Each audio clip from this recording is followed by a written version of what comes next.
Hello everybody. Hello everyone. Hello.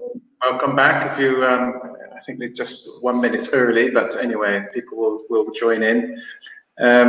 So day 3, session 5, the Spanish Wine Week, and we thought we'd leave the best to the last, and that's the DO Jumilla, Monastrell. I should have organized everybody to send me the wine so that we can also. We have got no wine at all here, so I think we should ask people to send us the wines, and we can also hold our glass and taste. Now we're delighted to have Esther González de Paz as communication manager of the DO Jumilla, and is going to take us in and around the terroirs and talk about the varieties. Well, guess which one, and it's in the title. And so over to you, Esther. Okay, welcome to everyone. Very happy to be here and have the opportunity to let you know a bit about the main points that make the identity for Jumilla Wines and for our Monastrell grape. I'm so sorry, I have so little time, but let's try and go through it. We have this presentation ready, which we have called Jumilla, the Organic High Plateau. And during my presentation, I will try to explain why we say these things, because we are totally funded. And well, I hope you already know Jumilla is actually a DO that you can see abroad. We export about 65% of our production. So we hope you know at least 2-3 wineries from here. But maybe after this presentation, you are curious to know a bit more of our wineries and our wines. I am from the member of the council member. Okay, I'm not a winemaker. I'm representing the territory, and this territory here between Murcia and Albacete, very close to Alicante, is located, so it's southeast of Spain, near Mediterranean coast, but quite inland, and it's like a 3-hour drive from Madrid, 2-hour drive from Valencia.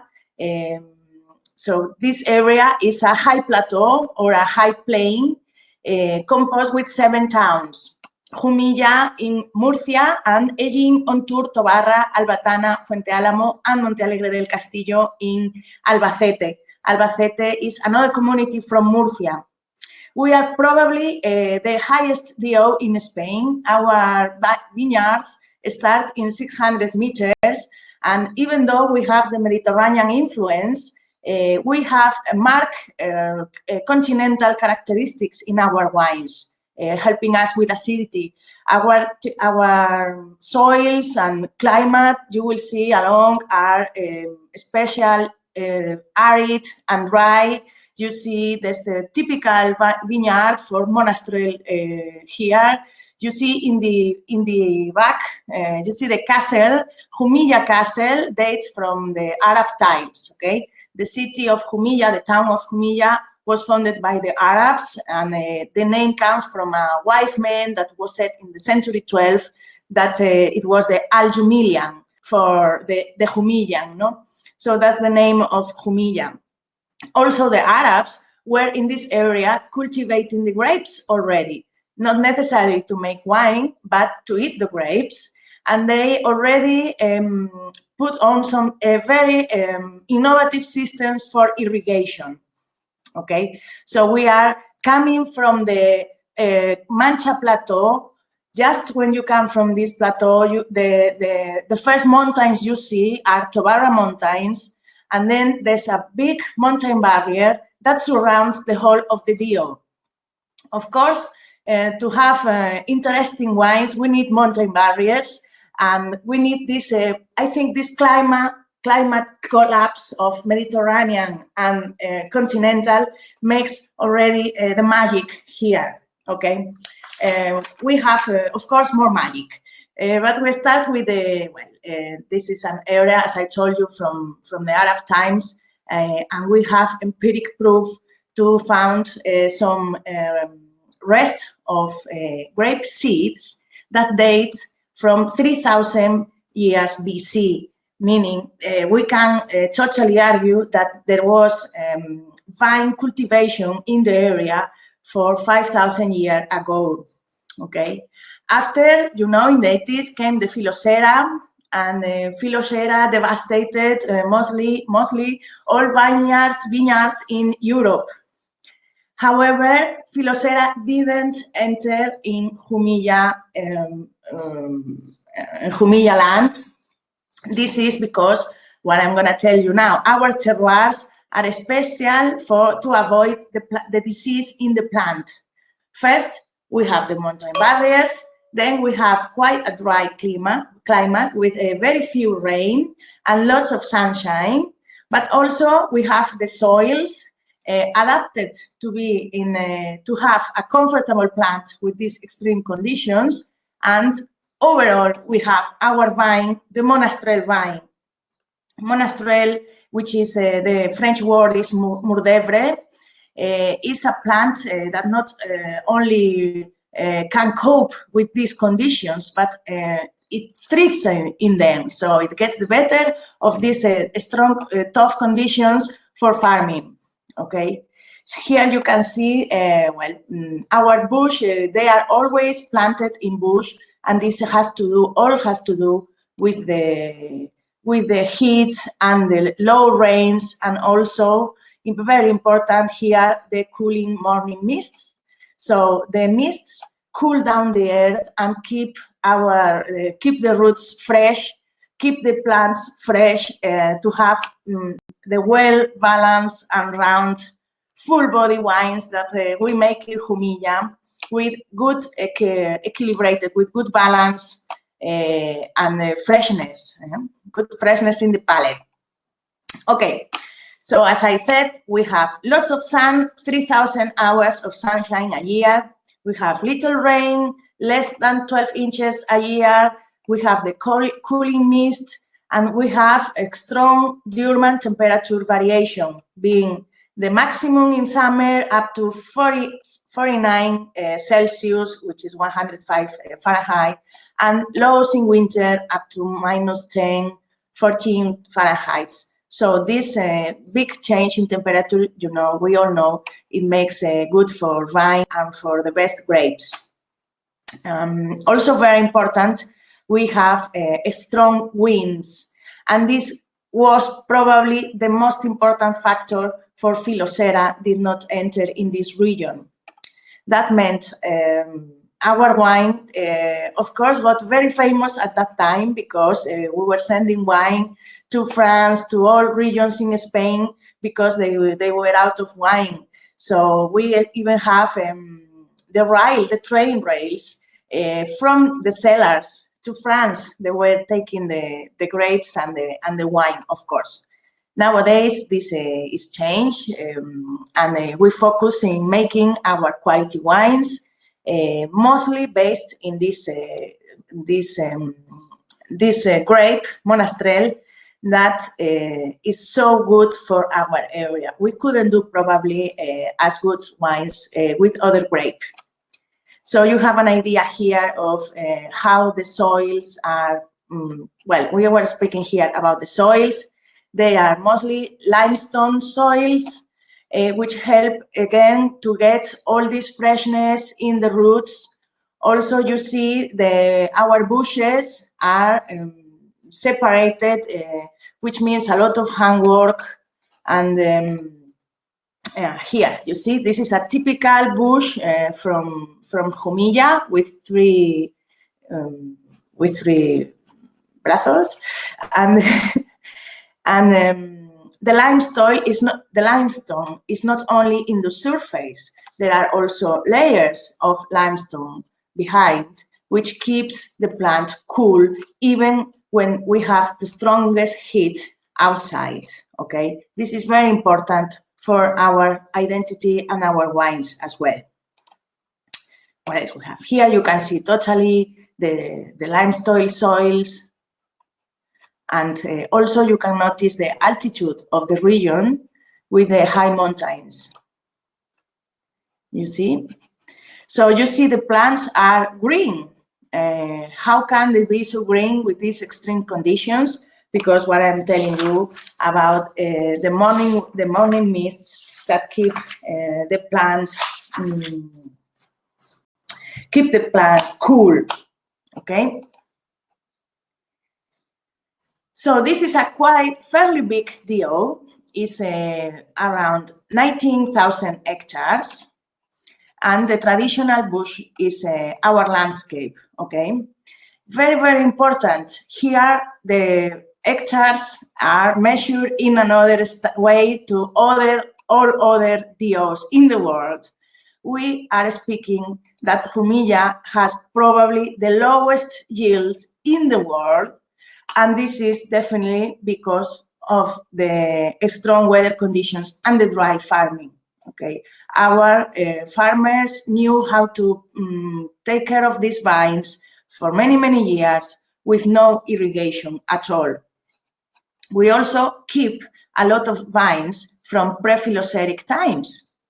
We keep around 1,000 hectares of Monastrell pre-Phyloxeric, which of course is an old vine, which is of course appreciated, but also gives all the identity of this land. You see again the limestone soils, the bush vines, the high plateau. Okay, here you see the windmills. So this clearly stating that we are very high because the windmills are in the highest. Okay, so we do have the Mediterranean influence. You can totally taste in the wines, the thyme, the rosemary. It's like walking through the mountain, the low mountains, and but also we get these acidities coming from the continental area. Okay, all right. So it's true, we may be probably the only DO in Spain without a river crossing. We really don't have water. So it's actually not allowed irrigation. That's how we cope with this. For us, Monastrell is everything, because without Monastrell, we couldn't make wine here, okay? All right. Also explains how big our DO is compared to the low yields that makes a lot of handwork. So the human factor is very, very important in Jumilla, I will tell you now. So here, this is the town of Terroir, and you see again, high plateau. This is the first mountains I get from the Mancha, and then start to hold mountain barriers around the DO. Okay, so we have around 2,000 wine growers and 38 wineries, which is not a lot. Why we have so many hectares and not so many wineries? As I said, here a vine producer, a vine grower needs at least 30 hectares to have a viable business, to have a viable production, which means the yields are so small. We do need big amount of hectares to be able to make good wines. Also, the wineries here are, of course, there's a bit of everything, but a lot of them are in the 4th generation or the 3rd generation, which means they know very well how to deal with the wine vinifications and the care of Monastrell vine.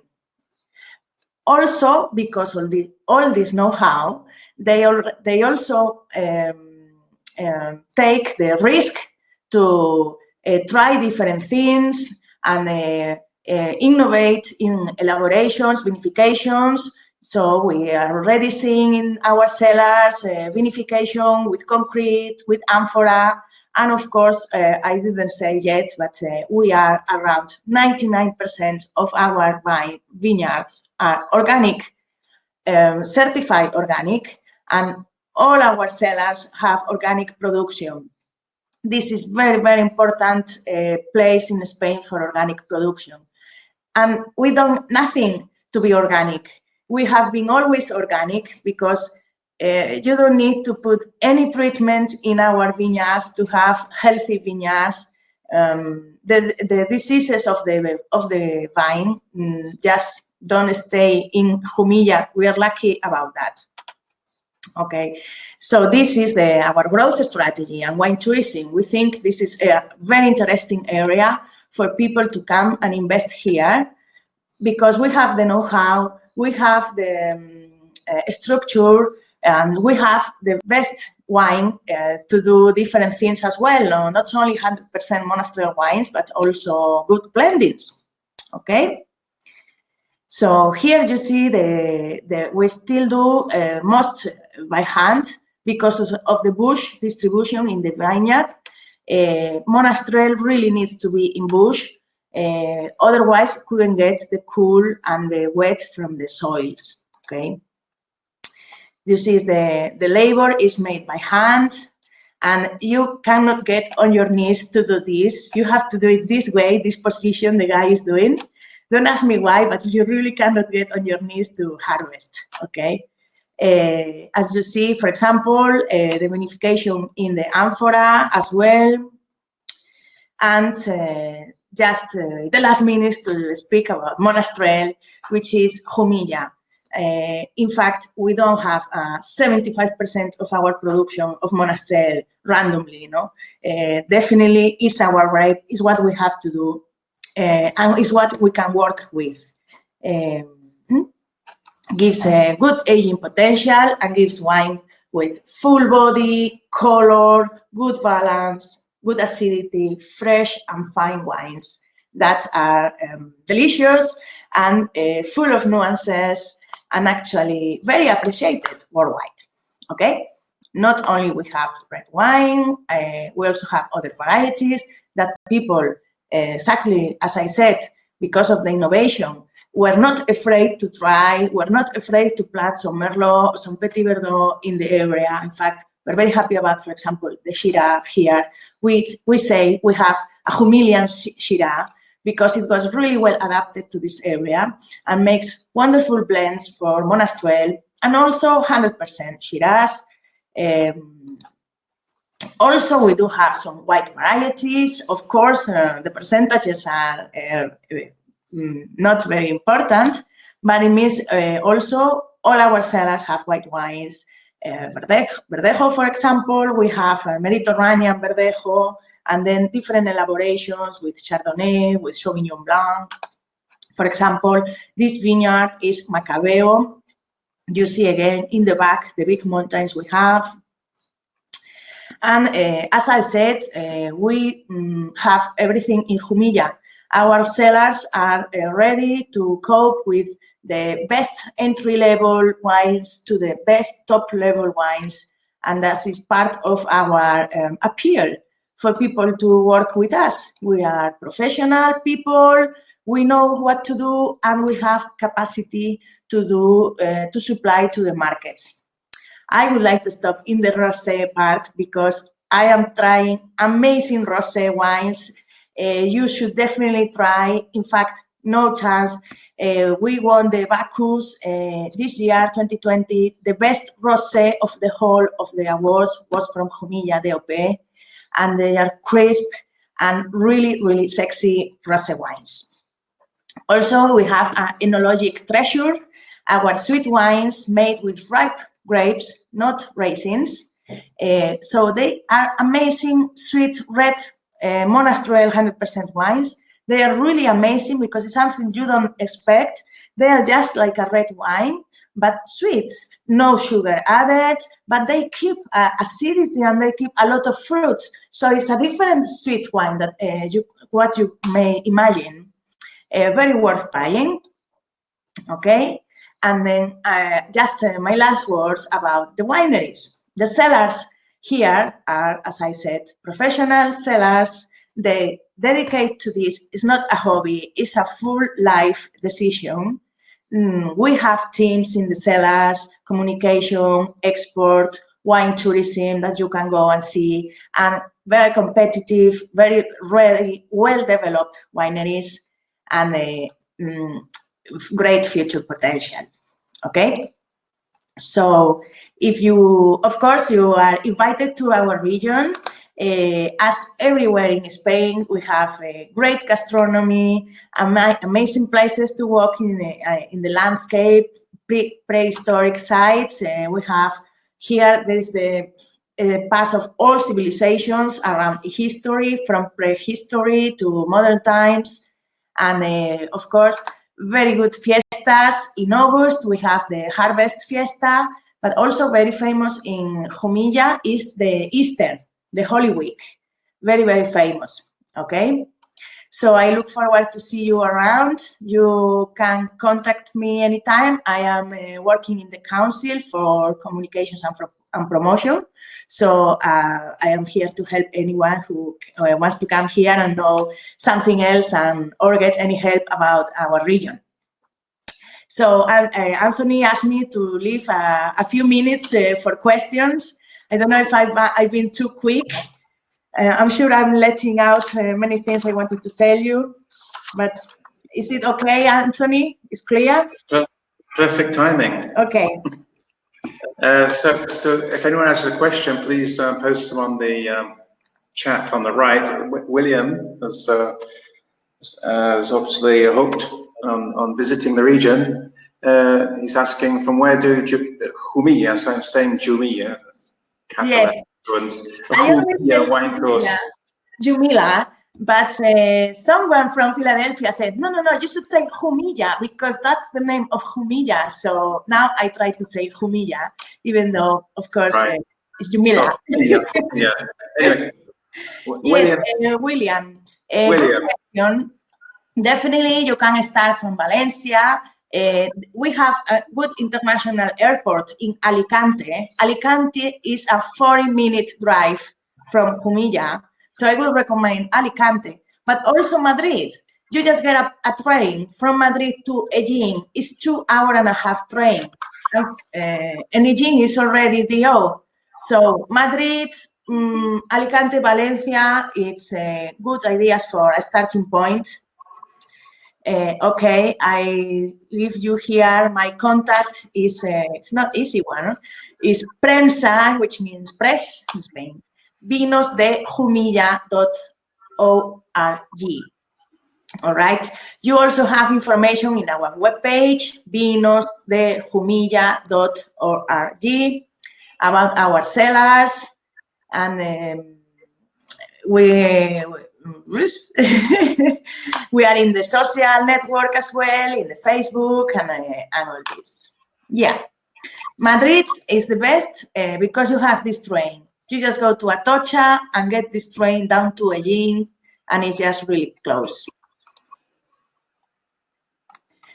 And somebody's asking numerous questions how we can watch the on-demand recording. So I'm just going to, somebody's just put a question there privately, but I'm going to put up the link here publicly. So if you click on that link, Vanessa, you can access all the recordings of the whole 3 days, not only this one, leaving the best one to the last, but also all the sessions that we've done over the last 3 days. Any more questions to come? You're welcome, Vanessa. Right, Esther, thank you very much for participating. It's just what the event needs. We do need, you know, telling people about the wines of Spain and the 70 DOs that there are is one thing, but actually going into detail into one specific DO is really good for wine importers, distributors to better understand each territory. And we had earlier DOP Sierra de Salamanca, and we've touched on Cava, and we've touched on one or two others. So it's really useful that a DO actually comes in like you have and presents the region, the terroir, the wine styles, and so on. So I think great value, and I'm sure you'll get a lot of inquiries of people watching the playbacks. Definitely. We try to, of course, we all want to get differentiation. So this is something we have to communicate. And Jumilla is ready to speak to the world and tell our huge history and our huge differences, and mostly the identity of Monastrell is just something the world knows about. I have no doubt the world knows about Monastrell, but of course they must keep knowing and keep learning. I hope I gave you a little bit, a little hints. It's so weird to speak with no one looking, but anyway, I think I said more or less what I wanted to tell you about the climate, the soils, and the vines. And well, as I said, I hope to see you in Jumilla, no? Yeah, and that glass of wine looks very tempting. Yes, yes, it is. I'm sorry that, well, maybe I should. Okay, so well, this is the end. This is the end of the first edition of Spanish Wine Week. People asking us when's the next. We're thinking about it. So to close, simply a big thank you to all the speakers we've had.